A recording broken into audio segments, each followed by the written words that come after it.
یا اللہ آخری عشرہ شروع ہو چکا ہے، تیری مغفرت کا، جہنم سے خلاصی کا ہے۔ ساری امت محمد کو جہنم سے نجات عطا فرما دے، پوری دنیا انسانیت کو کلمہ نصیب فرما دے۔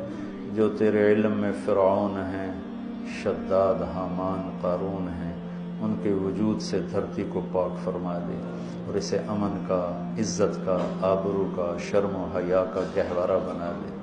پورا عالم بے حیائی کی لپیٹ میں ہے، کفر کی لپیٹ میں ہے۔ میرے مولا اسے تو حیا کی چادر پہنا دے، ایمان کا نور عطا فرما دے۔ یا اللہ تیرے بندے جتنے اعتکاف میں بیٹھ چکے ہیں ان سب کے اعتکاف کو قبول فرما اور ذریعہ ہدایت فرما۔ حرمین میں جتنے تیرے بندے بندیاں اعتکاف میں بیٹھے ہیں ان کے اعتکاف بھی قبول فرما اور ذریعہ ہدایت فرما۔ قرآن سے ہمارے دلوں کو جوڑ دے۔